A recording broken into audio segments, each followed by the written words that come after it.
Hello दोस्तों, जय Hind. Diamond academy Atrauli Azamgarh के यूट्यूब चैनल पर आप लोगों का स्वागत है।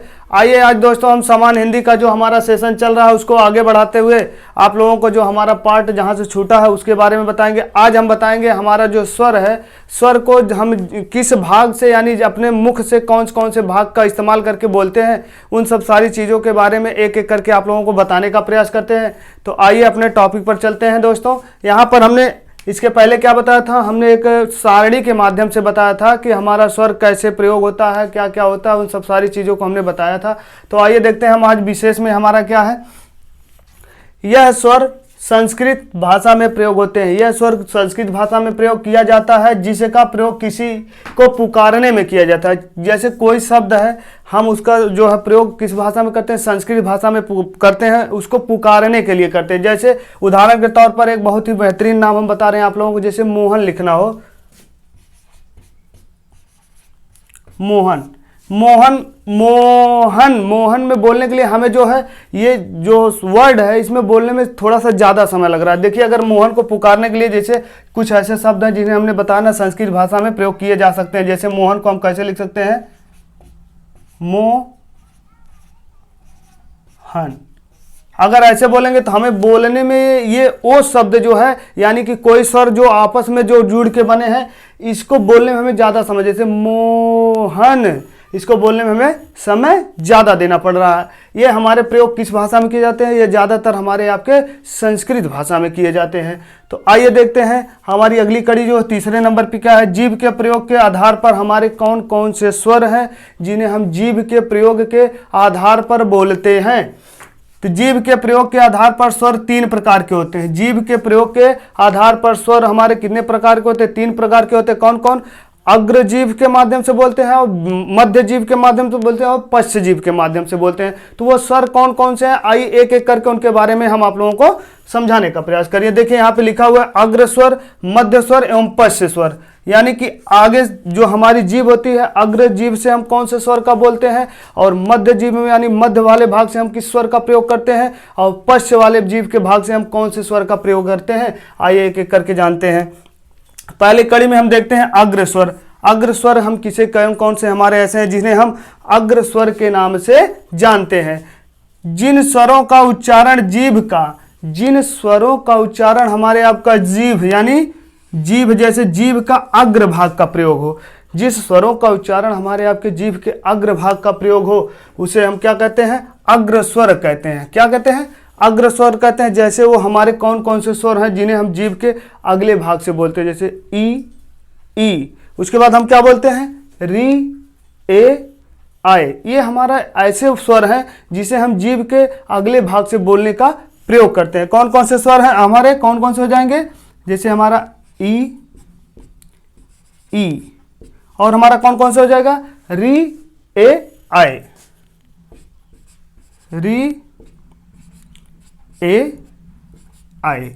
इन सब स्वरों को हम बोलने के लिए अपने जीभ के अग्र भाग का इस्तेमाल करते हैं, इसलिए हमें कौन सा स्वर कहा जाएगा, इसे अग्र स्वर के नाम से जाना जाता है। आइए देखते हैं हमारे मध्य स्वर, जो हमारे आपके मध्य स्वर कौन कौन से जिसके हम अपने जीभ के बोलने के लिए प्रयोग करते हैं। जैसे जिन स्वरों का उच्चारण जीभ का, जैसे जिन स्वरों का उच्चारण है हमारा जीभ का मध्य भाग यानी बीच वाले भाग, बीच वाले मध्य भाग का काम करता है, या मध्य भाग, उसे क्या कहते हैं, हम मध्य स्वर नाम से जानते हैं, उसे मध्य स्वर कहते हैं। वह हमारा इकलौता एक कौन सा शब्द है, यानी कौन सा स्वर है, केवल और केवल आ एक ऐसा स्वर है जो हमारा केवल और केवल किस भाग से बोला जाता है, मध्य जीभ से। ऐसे हम मध्य स्वर भी कहते हैं।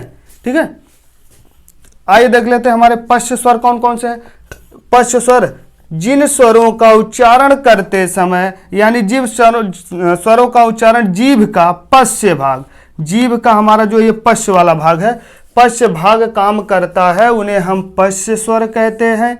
उन्हें क्या कहते हैं, उन्हें हम पश्च स्वर कहते हैं। जिन स्वरों का उच्चारण करते समय हमारे जीभ का जो पछिला हिस्सा यानी पछिला वाला भाग प्रयोग में आता है, उसे हम क्या कहते हैं, पश्च स्वर कहते हैं। वो हमारे कौन कौन से स्वर हैं, कौन कौन से, आ, उ, और हमारा कौन सा हो जाएगा, ओ। ये सब हमारे ऐसे स्वर हैं जिन्हें हम अपने बोलने के लिए जीभ का पश्च स्वर का, पश्च वाले भाग का प्रयोग करते हैं, इसलिए हमें इसे क्या कहते हैं, कौन सी श्रेणी में रखते हैं, पश्च वाले। भाग में रखते हैं, जैसे आ और हमारा क्या हो जाएगा उ और उसके बाद ओ, उ और ओ। ये सब ऐसे स्वर हैं जिन्हें हमें बोलने के लिए हमारे जीभ के पछले वाले भाग का इस्तेमाल किया जाता है। बस सीधी सी बात जानिए, इसे हम क्या कहेंगे, पश्च स्वर के नाम से जानते हैं। दोस्तों आप लोग ये क्वेश्चन एक एक करके आप लोग रटते हुए चलेंगे, या हमारी आप वीडियो 2 से 3 बार देखेंगे तो फाइनली आप लोगों का हिंदी से कहीं से भी एक क्वेश्चन जाने वाला नहीं है। चाहे वो एसआई की वैकेंसी हो गई, चाहे वो यूपीएससी की हो जाए, चाहे एससी की हो, एसएससी जीडी की हो जाए, या फिर हमारे लेखपाल की हो जाए, चाहे बीडीओ की हो जाए, या यूपी गवर्नमेंट की कोई भी वांट हो यानी वैकेंसियाँ हो, उनमें सब में जिनमें हिंदी की महत्वपूर्ण भूमिका रहती है, कांस्टेबल हो गया, ये सब जो है वैकेंसियों में हमारा जो हिंदी का ये जो सेशन है बहुत ही यूजफुल रहने वाला है। दोस्तों हम आप लोगों को हिंदी का पूर्ण निचोड़ बताएंगे और पूरा topic by topic free of cost YouTube पर हमने पढ़ाना स्टार्ट कर दिया है। तो फाइनली देखिए दोस्तों, हमने बता दिया पश्च स्वर कौन कौन से। अच्छा अब यहाँ पर देख लेते हैं हमारा जो है स्वर कौन कौन से स्वर बोलने के लिए ओठ का प्रयोग किया जाता है, हमारे ओठों का प्रयोग किया जाता है, यानी लिप्स का प्रयोग किया जाता है। होठ या ओठ, होठ या ओठ की स्थिति के आधार पर हमारे कौन कौन से स्वर हैं जो बोले जाते हैं।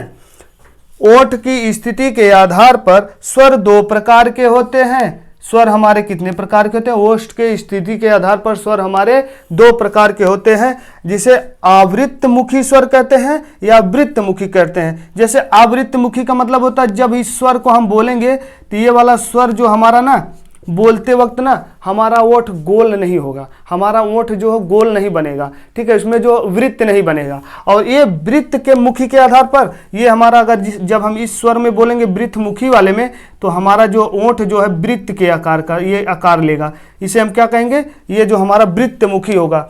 तो आइए एक एक करके इन दोनों के बारे में स्पष्ट करते हैं, आप लोगों को बताते हैं वो कौन कौन से स्वर हैं जिसको बोलते वक्त हमारे ओष्ठ यानी ओठ जो है गोल नहीं होते यानी वृत्त के आकार के नहीं होते हैं, और कुछ ऐसे स्वर हैं जिन्हें बोलने पर हमारे लिप्स यानी ओठ जो है गोलाकार हो जाते हैं। तो आइए देखते हैं, हम का और खा करके लिखे आवृत्तमुखी स्वर। आवृत्तमुखी स्वर कौन कौन से, जिन स्वरों के उच्चारण ओठ, जिन स्वरों के उच्चारण में ओठ हमारा गोलाकार नहीं होता है, यहां पर विशेष करके देखिए, जिन स्वरों का उच्चारण करते समय हमारा ओठ गोलाकार नहीं होता है उन्हें हम आवृत्तमुखी स्वर कहते हैं, उन्हें हम आवृत्तमुखी स्वर कहते हैं। वो हमारे कौन कौन से स्वर हैं जिन्हें हम आवृत्तिमुखी स्वर के रूप में रखते हैं। जैसे हमारे वो स्वर कौन है, आ ई, और हमारे कौन है री ए आए, री ए आए। अगर यहाँ पे देखिए आ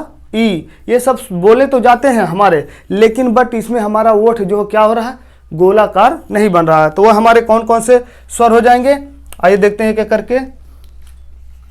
आ और ये हमारे हो जाएंगे आ और ई, और हमारा कौन कौन से हो जाएगा, री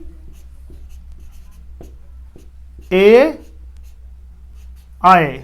ये हमारे शब्द जो हैं इन्हें बोलने वक्त हमारे ओठ जो होते हैं गोलाकार नहीं होते हैं। तो फिर कौन कौन से शब्द को बोलने यानी कौन कौन से स्वर को बोलने के लिए हमारे ओठ जो है गोलाकार यानी वृत्तिकार हो जाते हैं। तो आइए देख लेते हैं वृत्तमुखी स्वर। हमारे आपके वृत्तमुखी स्वर कौन है, जिन स्वरों का उच्चारण में ओठ हमारा गोलाकार होता है, जिस स्वरों के उच्चारण में हमारा ओठ गोलाकार होता है उन्हें हम वृत्तमुखी स्वर कहते हैं। जिन स्वरों का उच्चारण करते समय हमारा ओठ गोलाकार होता है उन स्वरों को हम वृत्तमुखी स्वर कहते हैं। जैसे हमारा ऊ, देखिए यहाँ पे हमारा ओठ को देखेंगे अगर ध्यान से तो वृत्ताकार का हो रहा, ऊ ऊ ऊ ऊ। और हमारा कौन हो जाएंगे, औ औ औ औ। ये सब जैसे स्वर हैं कि जिनके बोलने के वक्त हमारे ओठ क्या हो रहे हैं, वृत्ताकार हो जा रहे हैं। तो इन्हें हम कौन कौन से हमारे स्वर इस कैटेगरी में आएंगे, ऊ और उसके बाद क्या हो जाएगा, आओ। ये सब हमारे स्वर कौन कौन से हैं, ये हमारे ऐसे स्वर हैं जिनका उच्चारण करते समय हमारे ओष्ठ का कौन सा भाग।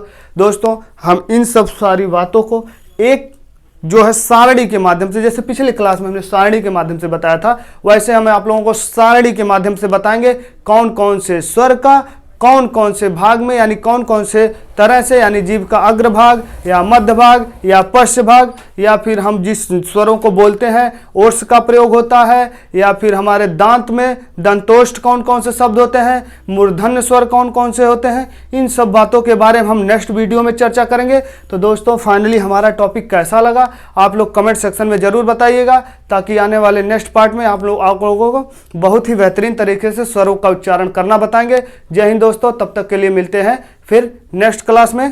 Take care, bye bye.